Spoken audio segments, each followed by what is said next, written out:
मसीह का जीवन। यीशु मसीह परमेश्वर का पुत्र और हमारा उद्धार करता है। अपनी सेवकाई से लेकर अपनी मृत्यु तक सब कुछ उसने हमारे लिए किया। जन्म। यीशु परमेश्वर के पुत्र हैं, लेकिन उनका जन्म धरती पर एक महिला से हुआ था। इस वफादार महिला का नाम मरियम था। जब मरियम ने यीशु को जन्म दिया, तो कई संकेत और स्वर्गदूत प्रकट हुए ताकि वफादार लोग उन्हें पा सकें और उनका सम्मान कर सकें। आपने क्रिसमस के समय जन्मोत्सव के माध्यम से इस दृश्य को दर्शाया होगा। बचपन। जवानी में भी यीशु परमेश्वर का वचन सिखा रहे थे। 12 साल की उम्र में यीशु मंदिर में उपदेशकों के बीच में बैठे हुए, उनकी बातें सुनते हुए और उनसे प्रश्न करते हुए पाए गए। और जितने उसे सुन रहे थे, वे सब उसकी समझ और उत्तरों से चकित थे। लूका 2:46-47। बपतिस्मा। जब यीशु ने 30 वर्ष की आयु में अपनी सेवकाई आरंभ की, तो वह अपने चचेरे भाई यूहन्ना बपतिस्मा देने वाले से बपतिस्मा लेने के लिए कई मील पैदल चलकर यरदन नदी तक गया, जिसके पास बपतिस्मा देने का अधिकार था। यद्यपि यीशु पाप रहित था, फिर भी उसने हमें परमेश्वर के प्रति आज्ञाकारिता, बपतिस्मा लेने का उचित तरीका तथा सही अधिकारी द्वारा बपतिस्मा लेने के महत्व को सिखाने के लिए बपतिस्मा लिया। यीशु के डुबकी द्वारा बपतिस्मा के बाद परमेश्वर ने घोषणा की, यह मेरा प्रिय पुत्र है, जिससे मैं अत्यंत प्रसन्न हूँ। मत्ती 3:17। यीशु ने बीमारों को चंगा किया, अंधों को दृष्टि दी और यहाँ तक कि मरे हुओं को भी जिंदा किया।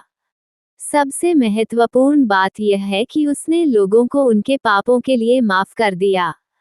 हालांकि यहूदी पुजारियों द्वारा उनके कार्यों को ईशनिंदा वाला व्यवहार माना जाता था, लेकिन यीशु ने लोगों को लगातार याद दिलाया कि उनके कार्य परमेश्वर की इच्छा के अनुरूप थे ताकि पिता की महिमा पुत्र में हो। यूहन्ना 14:13।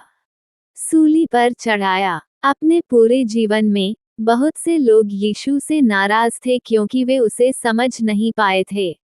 उसने अपरिचित बातें सिखाई और पापियों के प्रति करुणा दिखाई। उसने अविश्वसनीय शक्ति का प्रदर्शन किया और कुछ नागरिक और चर्च के नेताओं को उसके प्रभाव से खतरा महसूस हुआ।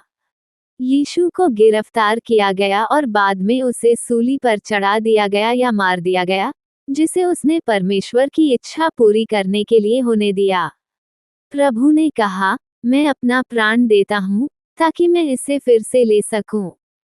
कोई इसे मुझसे छीन नहीं सकता, बल्कि मैं इसे आप ही देता हूँ। मुझे इसे देने का अधिकार है और मुझे इसे फिर से लेने का भी अधिकार है। यूहन्ना 10:17-18। जब यीशु को उसके अपने लोगों द्वारा मारा जा रहा था, तब भी उसने पुकारा कि परमेश्वर उन पर दया करे। जी उठने। अपनी मृत्यु के 3 दिन बाद यीशु कब्र से उठे और पुनर्जीवित प्रभु जल्द ही अपने मित्रों और अनुयायियों के सामने प्रकट हुए। वो पुनर्जीवित होने वाले पहले व्यक्ति थे, जिसका अर्थ है कि उनकी आत्मा मृत्यु के बाद उनके पूर्ण भौतिक शरीर के साथ फिर से जुड़ गई थी। क्योंकि यीशु फिर से जीवित हुए, हम सभी एक दिन पुनर्जीवित होंगे। क्योंकि जैसे आदम में सब मरते हैं, वैसे ही मसीह में सब जिलाए जाएंगे। 1 कुरिन्थियों 15:22।